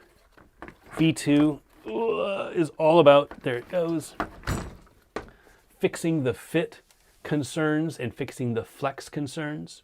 And V2 will feel completely different than V1 if you're used to a V1. That is a good upgrade, but it's not the end-all be-all. We, I think, have proven that we're going to adjust things with every release and make improvements and listen to where skaters want us to be and take into their feedback into consideration and figure out how we can make the best skates out there. So I am confident that we will bring back this classic material in the future, but I'm really proud of the V2 material that we're using now because I think that it's going to be an amazing aggressive skate. And yeah, I can't wait to be healthy so that I can go out there and skate again. It's really killing me that I can't do aggressive, but very excited to see what people think about it. All right, let me scroll all the way up and see what's going on in the comments. Again, I apologize for the issues with the stream. Sometimes that stuff happens. I'll try to figure it out again. I don't know if there's anything else that I can do. Maybe just get a new router. Maybe something's overheating over there or something. It's weird because I'm looking at my network traffic and I see that it's stuck on that speed, and it's like it just can't get any faster. And I don't know if it's because of my network connection or what, but it is definitely not helping. All right, so let me scroll to the top and see if there's any questions. If you do have a question, make sure that you tag Back to Blading so that it shows up on my feed. I'll have a little bit of an orange outline so that I can see it in the feed.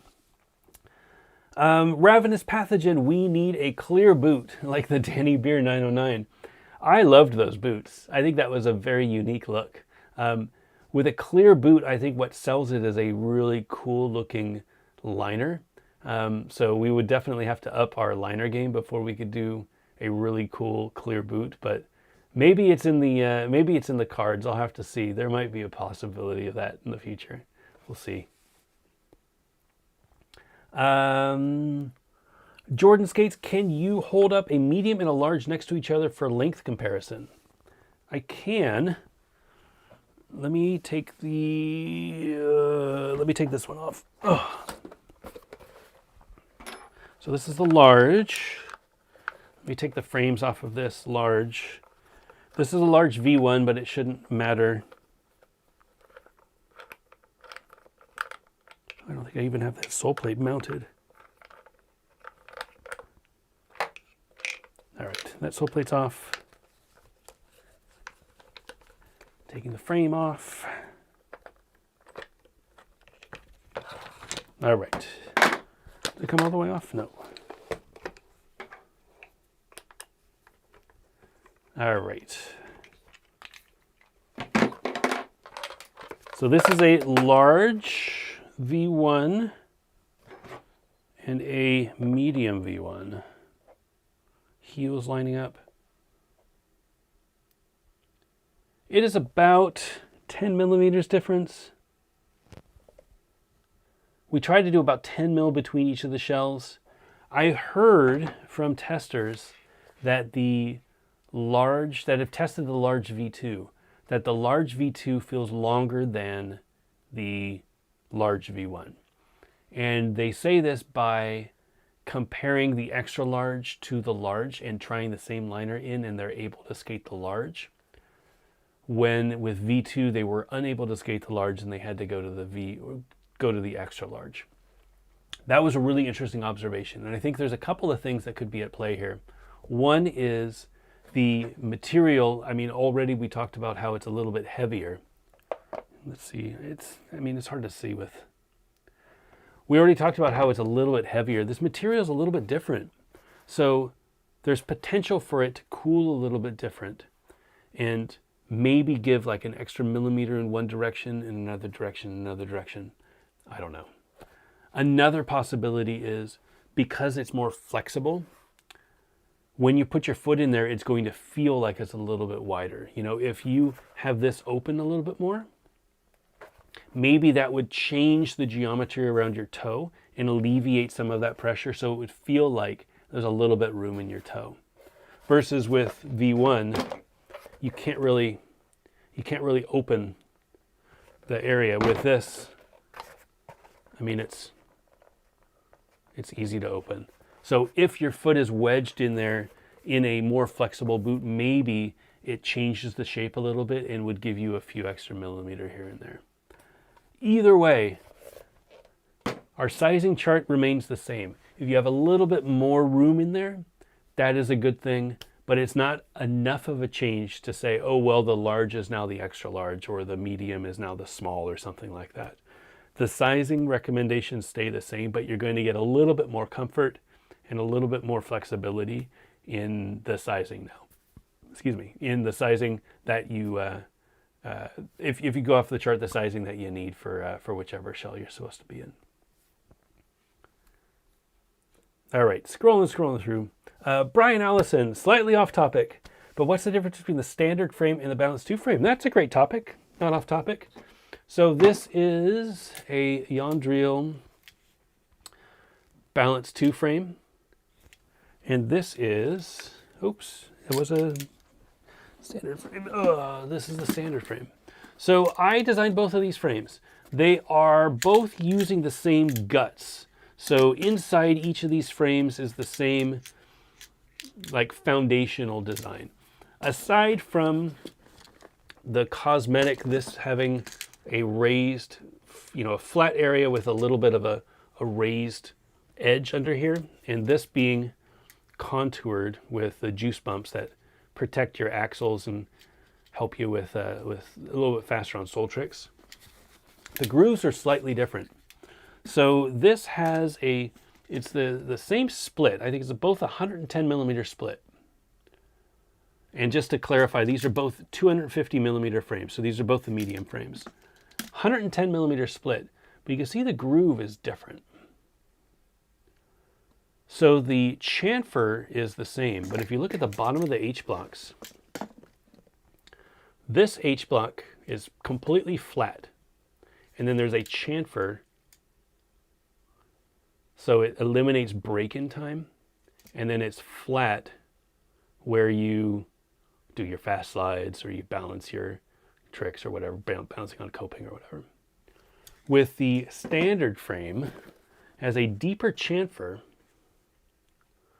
but the H block is more narrow, which means that you're going to get a little bit less wheel bite, but you'll still lock in nice into this groove.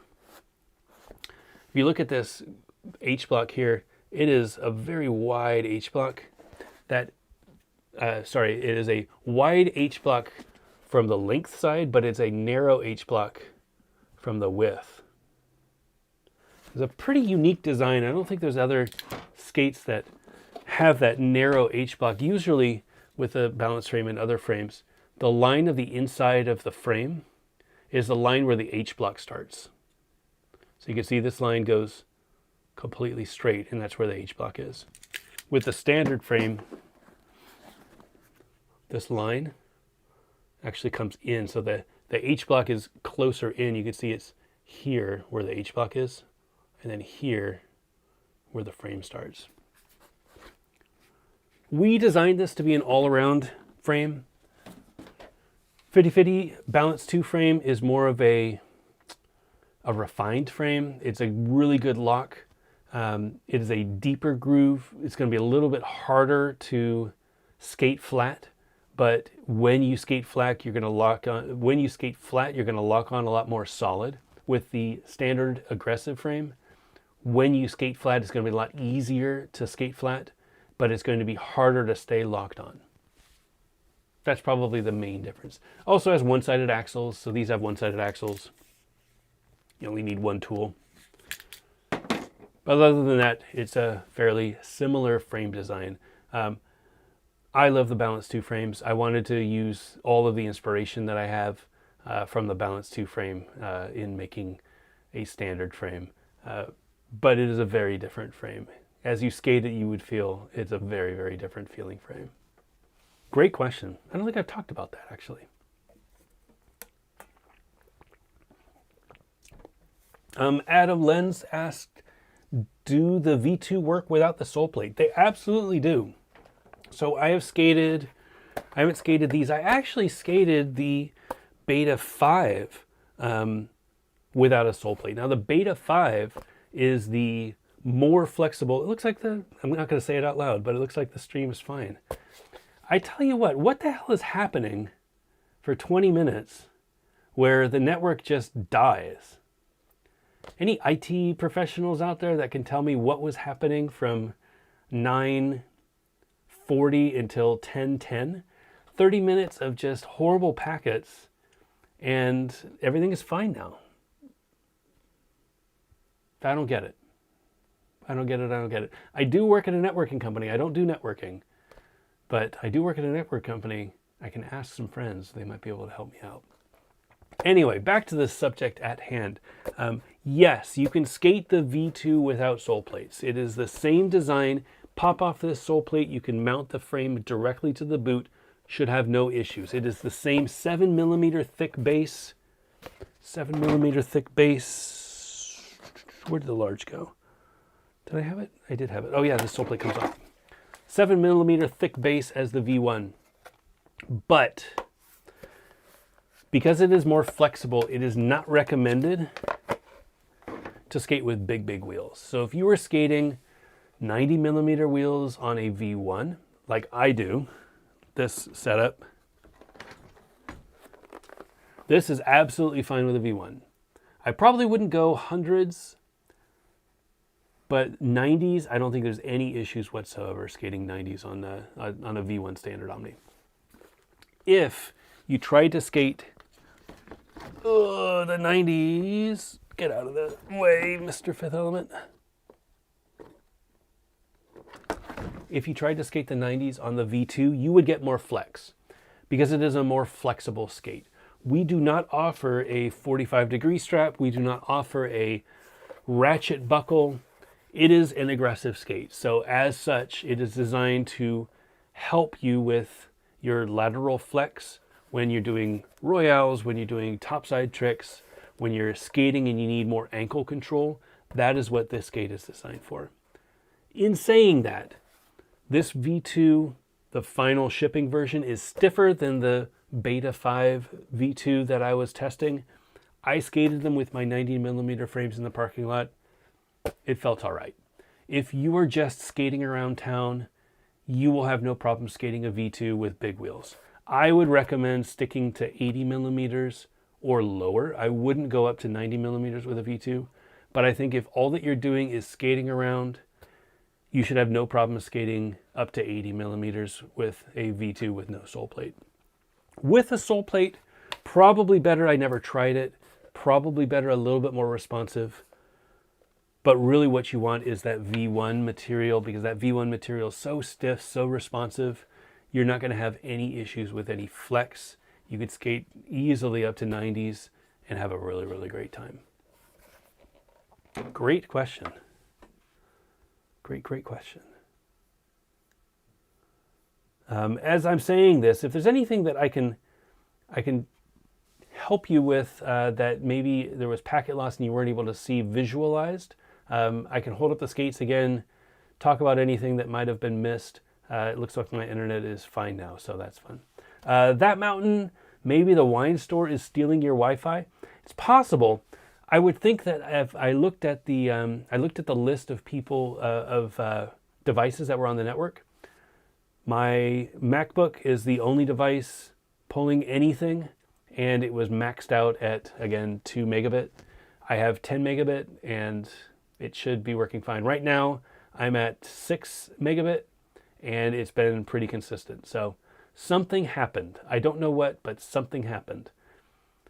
Frustrating, because it is a black box that technically it is a black box, but it is a black box that I cannot fix.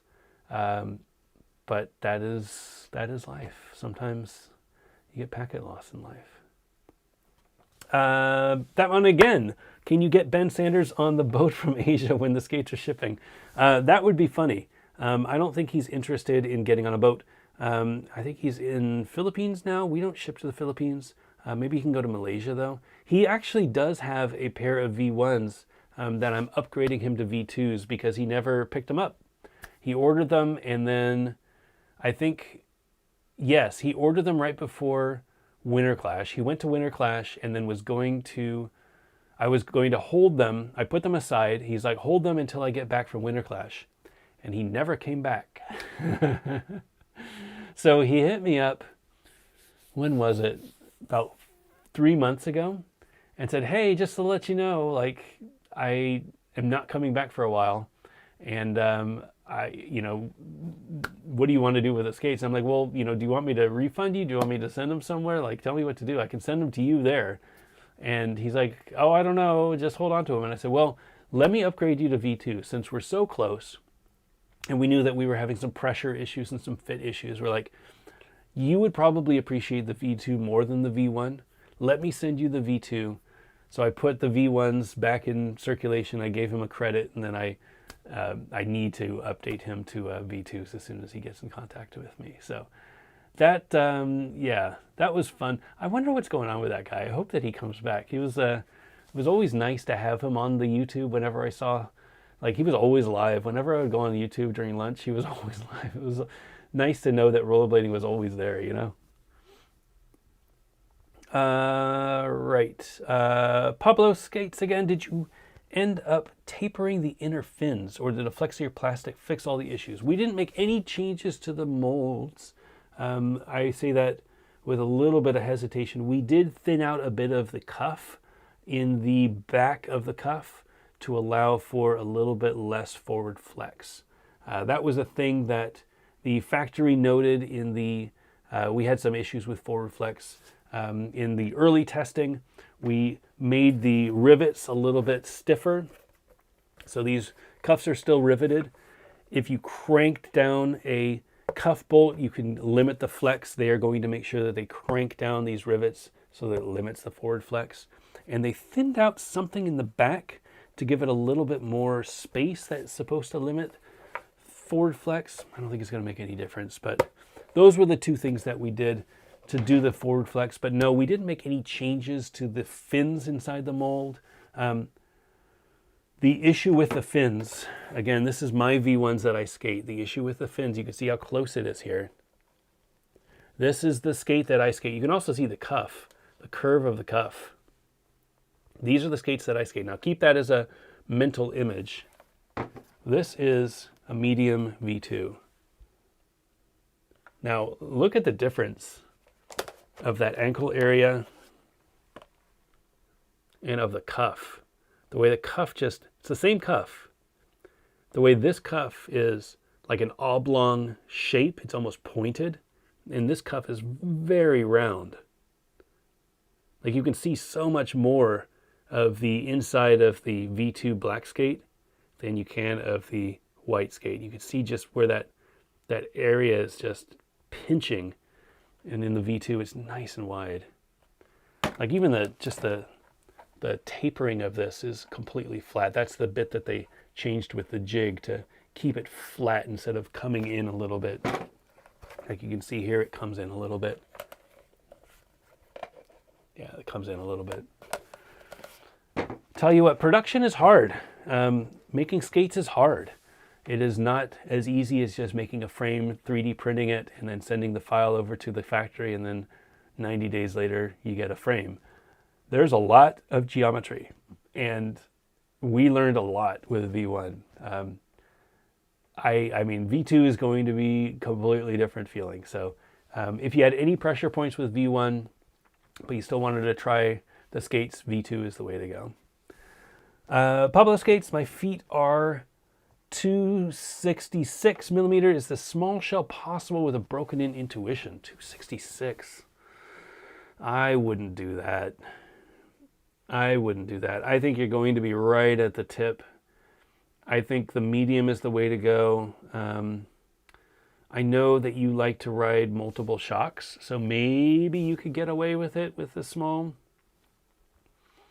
But that's pretty tight, man. Yeah, I wouldn't recommend the small if you're 266.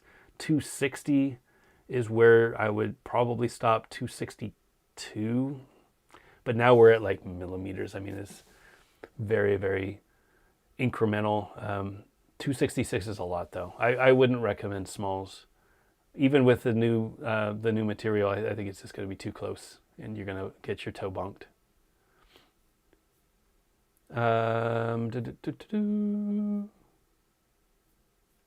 Pablo's a lot of questions. I love it. For later down the track, 45-degree strap, Velcro versus ratchet.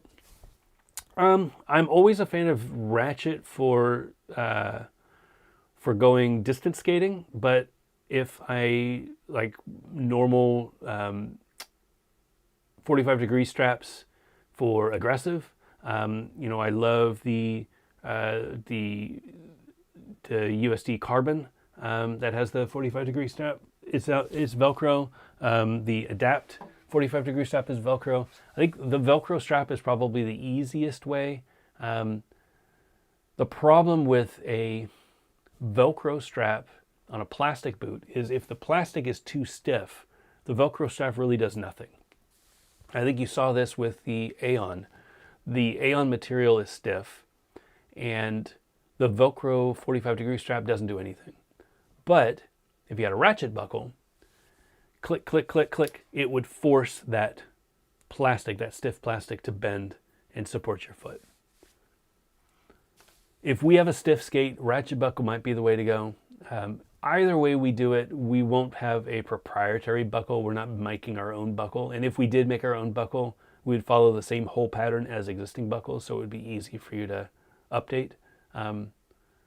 No plans to do a 45-degree strap or buckle now, but yeah, I think we would experiment with the two and see which one we liked the best.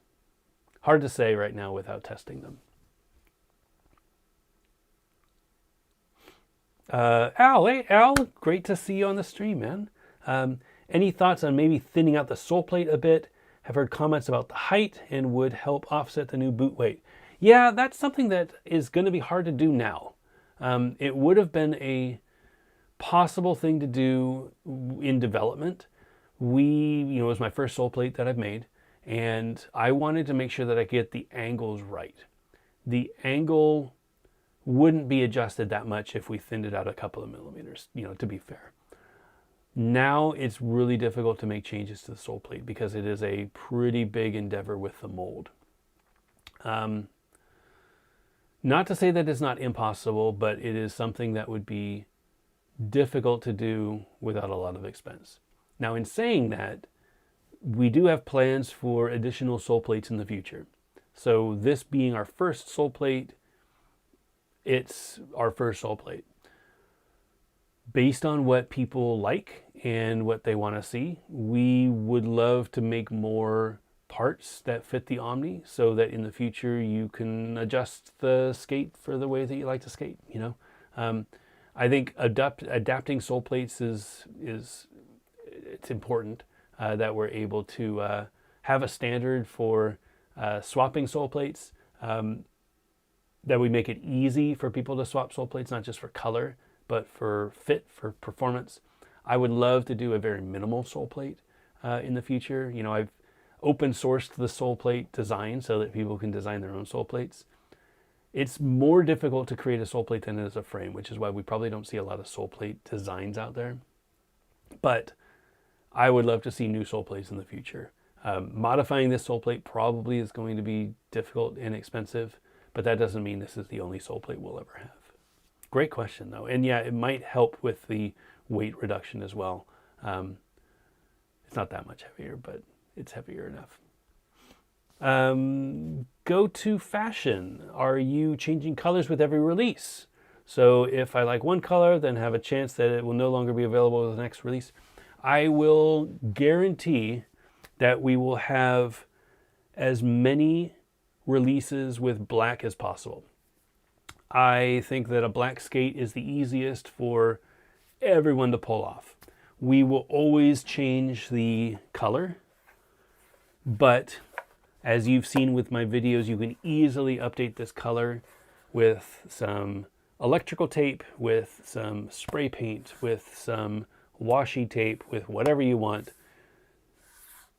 But the color is going to be cohesive with the rest of the line. I love the fact that we have this customizer on the website and people are taking the Omni skate and mixing it with the black skate and putting components and parts all up and down and changing things around and making their own skates. I think that's where skating is. It's been there for a while, and I want to be really helpful with that community that likes to customize and mod their skates. If you're looking for a brown skate, I will say this is probably the only brown skate we will be making for a while. That is a very signature color, and I think we will do future pro model skates for Yandril, but I would be shocked if he wanted to do another brown skate. As awesome as the brown is, I think doing different colors is definitely in our future. And if you like the color that comes out now, if it's not black, you should probably pick up the color that's out now. Even if you just put them aside and you don't plan on skating them until the time is right. I think if you like a brown skate, you should probably get it now, because we probably won't be making more brown skates. Black and white. White is probably not going to be a pro color.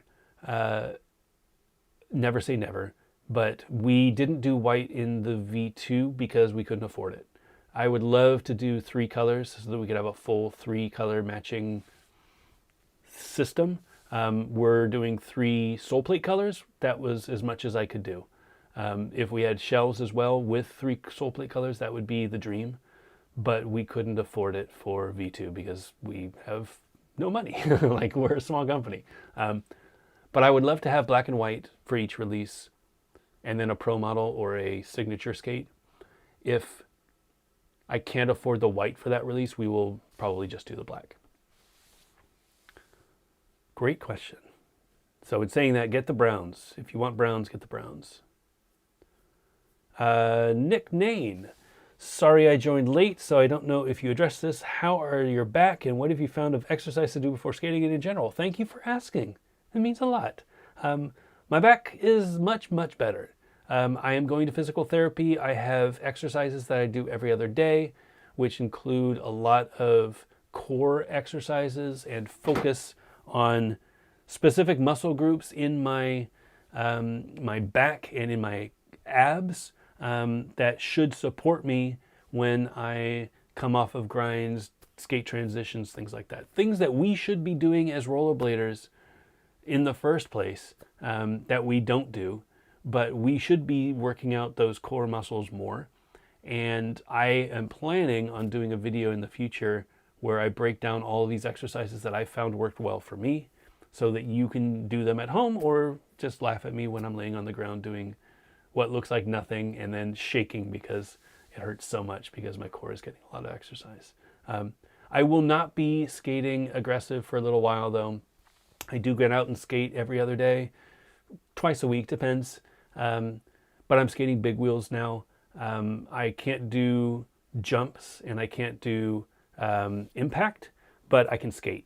So I'm getting my cardio in. I'm still getting my skating muscles and I'm in my skating mind, but I'm not able to do aggressive yet. Hope to be able to do aggressive by the end of the year, and I hope that I can do it before it gets too cold out, because I really miss it. But maybe I could do it here in the warehouse.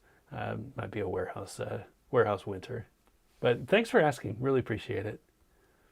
Whoopee. Any way to show the flex difference of V1 versus V2? Maybe put them on and show a video comparing the flex. Well, I'm probably not the best person to show flex because, as aforementioned, I'm injured. But I did show some of the flex. This is a V1 Omni, and you can see up front, I will use 2 hands. This is literally as much as I can flex it. And I am at the 2nd and 3rd eyelets, literally as much as I can flex it. This is a V2 Omni. See 1, 2 eyelets down, and you can see I can flex it all the way to where it touches.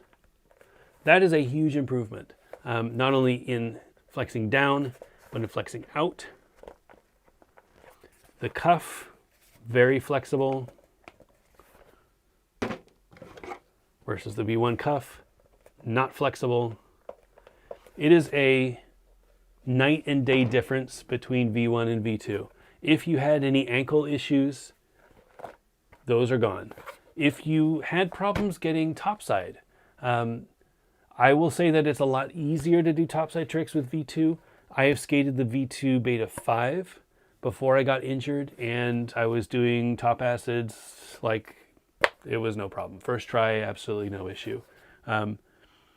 That isn't really a good indicator for me because I learned how to do top acid. I still, as people know, I have always struggled on topside tricks. But when I was able to do them, I was able to do them on all skates. I did them on Adapts, I did them on Omnis, I did them on Majestic 12s. I did them from the whole gamut of flexible skates to stiff skates. Same with Royales. I did a video about Royale angles and which skates are best for Royales. I did most of those on Adapts, which are a carbon boot, which is very stiff.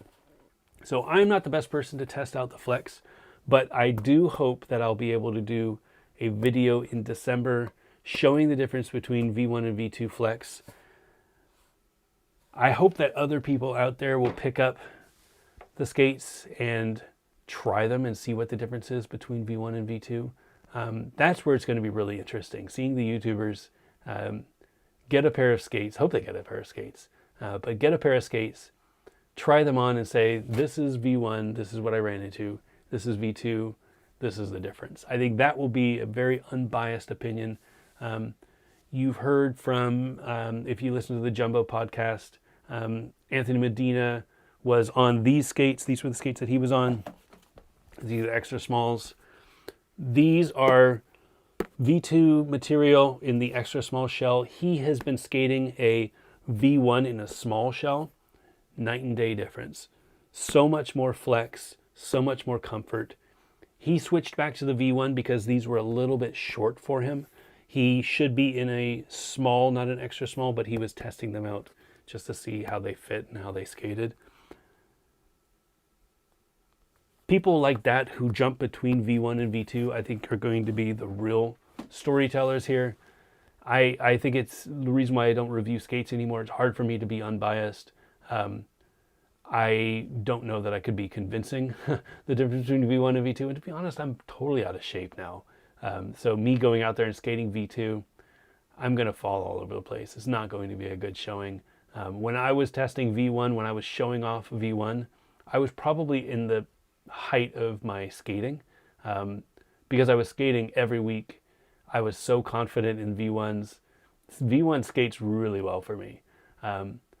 Getting into that shape with V2 is going to take some time, but I do hope to make videos again soon though and show everybody how you do it at 49 now. Am I 49? 48, 49 next year. Jesus. Getting old, boys. Getting old.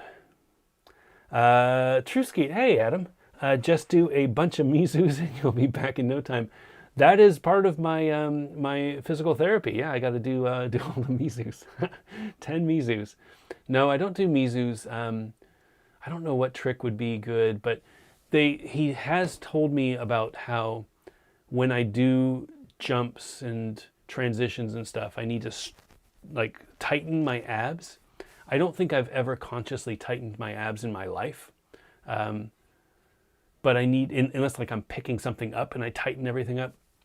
He says that you don't need to tighten to like 100%, but you need to tighten to like 50% when you're doing athletics and jumping and impact. So I don't know if I'm subconsciously doing it, but I need to be better about tightening them up so that when I land, instead of putting all of that shock and support or all that shock and bend to my back, I put it also to my core, and the whole core and legs and everything kind of distributes the shock. That is a secret that I need to work on, but I will be sharing in the future. Go to fashion, so is Aoi Iwama. I don't know how to pronounce his name. On the team somehow. He's a great skater. We've been talking about it. Nothing to announce yet, but I am a big fan of his skating. I've definitely sent him some skates because I think he makes Omnis look really, really cool. Great skater. He's from Japan. He is representing Japan in a bunch of different events. I think he was at the World Skate Comp and all that. He skated at IMYT, or not IMYTA. How old am I? He skated at Blading Cup in Indonesia. I think he got second or third. I'm not sure what place he got, but amazing skater. I do hope that we can do something more with him in the future because I'm a big fan. Right. Amy. Hey, Amy. Inside ankle piece of plastic. Is that also more flexible on the V2 for those that had some ankle pain? Yeah, the whole area is more flexible. So this whole base area is a brand new material. This ankle area is usually where people were feeling the pain. This is on the inside. Yeah, so the inside in the ankle area, you could see it's super flexy now. And I was mentioning before, not only is it flexier, it's wider. So when they make the shells and they come out of the mold, what they were doing in the past is they were immediately putting the cuffs on, and that, even just the cuff being put on, it wasn't being buckled down or anything, but they put the cuff on. That putting the cuff on kept this plastic closed. So by heat molding it and wedging a jig in there and putting it in the oven, it was opening up the material and opening up the ankles. The problem is plastic has a memory and it will always go back to where it was. So what we're trying to do with V2 is set that memory from the beginning. So we keep it open, and you can just visually see how wide the ankle area is now versus how it was here. I mean, it's night and day how wide the V2 is compared to the V1. And this plastic area on the inside, super flexible now. You couldn't flex it at all before. Of course, if there are any ankle pain issues or pressure issues with V2, we will take it seriously and we will look at ways to make it better. We have a bunch of testers who have been skating them over the summer. Most of those people were on V1 and couldn't skate V1, so ended up skating a different skate. We gave them a pair of V2s in a bunch of different materials, and every single one of the testers was like, this is completely different. I can skate all day. I don't have any issues. Very small sample size, a handful of skaters, but we feel really confident that V2 is going to fix the pressure issues that anybody out there had. Of course, if they come back for anybody, we want to know about it. We'll learn a little bit about how your foot works, and we'll try to make improvements for the future. Jordan skates are the sole plate's new material. Same material as V1. So it is a different material than we used for the frames, and it's a different material than we used for the boots, the shells, and the cuffs. It is its own material. It's a nylon-based material, and it's nylon-based material. So is the frame, but it's a different formula for the frame. But it is the same material for V1 as it is for V2. The only difference is we've made sure that the factory doesn't rush assembly, which should keep the sole plates as flat as possible. There was some issues with some warping in sole plates. I think the problem with that was they were assembling the sole plates onto the skates before they had time to fully cure. And by mounting them in, it pulled down the inside. This one is actually pretty flat, but it pulled down these areas and sucked it in. And because we have that foam shock pad on the inside, it pulls down the sole, but it kept it up on the outside. So instead of it being completely flat, it pulled down, it cured, and then it was taller on the outsides than it was on the inside. That created a waviness on the sole plate. You could fix that by removing the bolts and mounting the frame directly to your boot, leaving it like that for a little bit, and then it would make the sole plate completely flat. But I want them perfect out of the box. So the factory is not rushing this production. They are making sure that they give it enough time to cure, and we should see a huge improvement in that quality.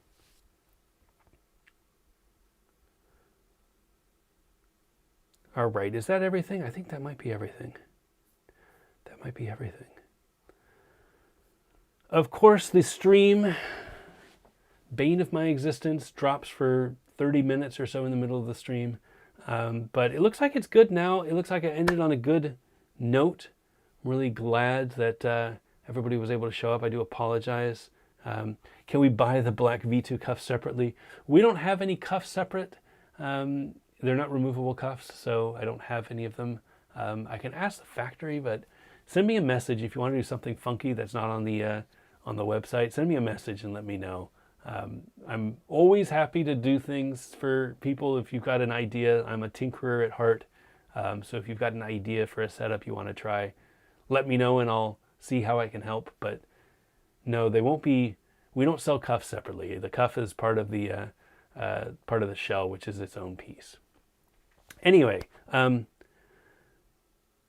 yes, new soft goods. Dan, hi, I see you. I'm wrapping up, but yes, we have new soft goods coming. They are not ready for V2 launch, but we will have a few of them at Blading Cup. Oh, that I did need to remind you. We'll be at Blading Cup. I totally forgot about this with the stream, but we have the Blading Cup booth. We will have all sizes except we will not have extra large. The extra large skates, we only had one sample just for fit to make sure that the V2 material and the fit worked. We have that one sample. It has been destroyed, so it was not a full production sample. But we will have extra small, small, medium, and large on hand so that people can try them out at Blading Cup. I am really looking forward to seeing people and getting your feet into Omnis. I think it's an amazing difference, especially if you're coming from V1. Putting your feet in an Omni V2, skating around, you will feel the difference. And I want you to feel that difference. So we will be at Blading Cup. I leave on Wednesday. We will be there Friday and Saturday. We have a booth right next to 50/50, so you can come by, check out the frames, check out the wheels, and then check out the skates. We will be there all day, so come by whenever you can. We will have some soft goods there, not a ton, but some soft goods there, some new stuff. And then the full soft good line will be here by the time the skates actually drop, which will be in December. In addition, we are having an open house here at the warehouse the week after Blading Cup, so the second week of November. I think it is the 9th, is that right? It is the 9th, so November the 9th. We will have an open house here at the warehouse. It'll be from 10 to 4. We will have the same skate, so we'll have the extra small up through the large. We might have new sizes, depends on how quickly the factory gets through production, if they can send us some stuff.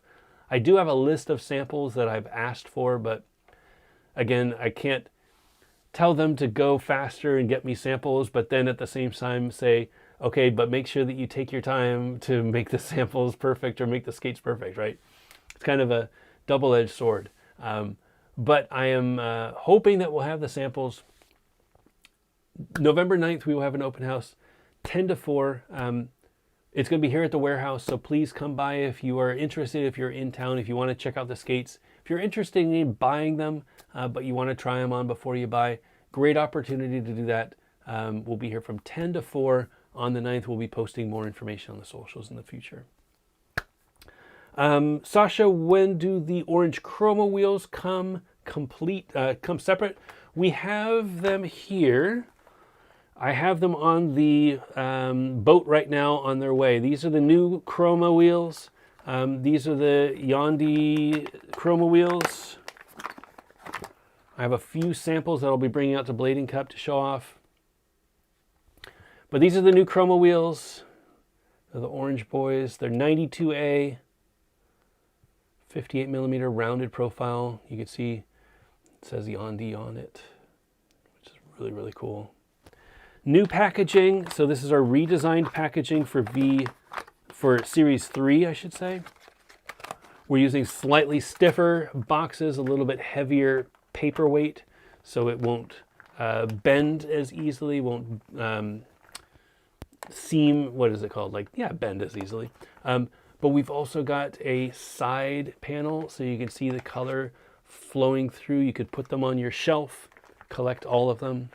It is a really cool way to display things. I love packaging. It comes with a new sticker sheet for everybody who likes stickers. And it makes a nice little background in the packaging so that when you look at it, is the black box, but it's got the beautiful orange in the middle. These are on the boat. They say that they will land here November 11th.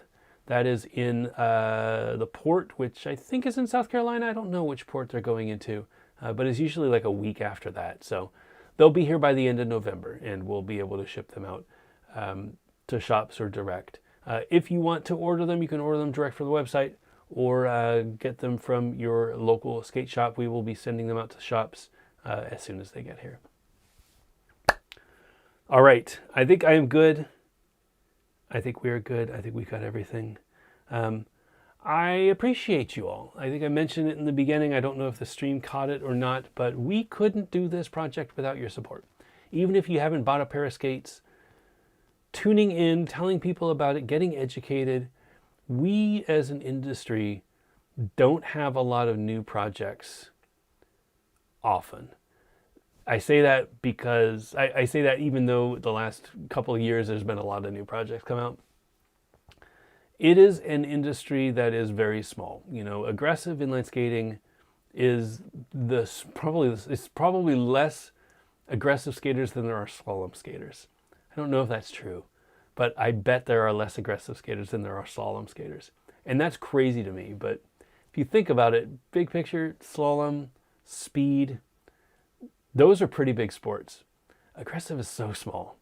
So for us to come out with a dedicated aggressive skate as a dude and a team of 3 skaters who we don't know anything about, you know, designing a skate, building a skate, to be able to come out with a skate, it's pretty wild for me to finally have a skate and now be on version 2 of the skate. And with all of the production issues that we ran into, with all of the fit issues, with all of the weird production, like assembly issues that we ran into, I just have to say thank you all for supporting us through these difficult times. It was not an easy process. And if you got mad at somebody on the internet, you know, usually don't put a face to that name, right? It's just an avatar.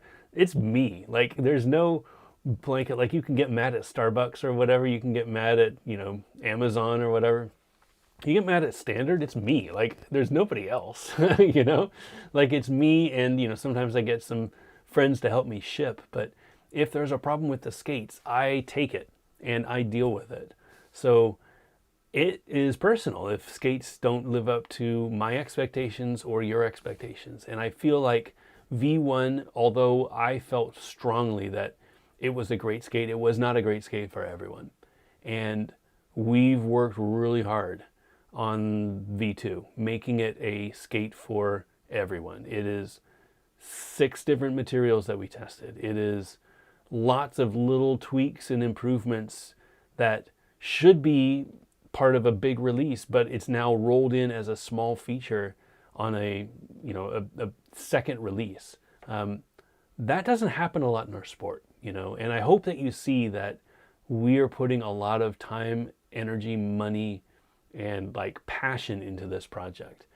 We want to make the best skates possible, and we listen to our customers. You know, it's, when we say that we're going to make improvements over each release, we're making improvements over each release. It's not, you know, just lip service. We want to keep improving. We want to keep making these skates better. And we've got, you know, a roadmap. We were talking this weekend. We've got a roadmap all the way up to the V7 of different tweaks, of different things that we want to introduce, all the way up to the 7th release. That's 3 years from now. That's a huge deal. I don't know that other skate companies think that way. And the only way we can get there is through your support. You know, end of the day, if we don't sell skates, we're not going to be able to make V3, V4. Thankfully, you know, V2 is going really well, and I have no question that they're going to sell through when they land in shops. But I want to keep doing that. I want to keep making skates that are exciting, that people look forward to, that people can think back after they've been skating for, you know, a few years, and they're like, oh yeah, I still have my V2s in the closet. I'll pull those out because I'm on V5 now, but I miss the brown colorway, right? That's going to be an amazing feeling. So trying to keep myself grounded in where we are now, but always looking for the future of where we want to go. I'm very excited about the future of Standard. I think V2, as soon as you get a chance to try them out, I think you will see why I'm excited about it. thank you all so much. You know, I really appreciate it. I appreciate you sticking around on the stream, even though we had some technical issues. Again, I hope to see you at Blading Cup this weekend. I will be there Friday and Saturday in Santa Ana. You know, would be great to see everybody out there and meet you all. If not, if you're on the East Coast, come on out to our open house. It'll be the following Saturday, November 9th from 10 to 4 here in Durham. Go to balancedisc.com if you need information about that. There's a Visit Us link in the footer of the webpage. Figure out where we're at. You can also Google the address. It's easy to find us. But really appreciate you again. Thank you for joining us. Thank you for rollerblading. And hope to see you again in 2 weeks.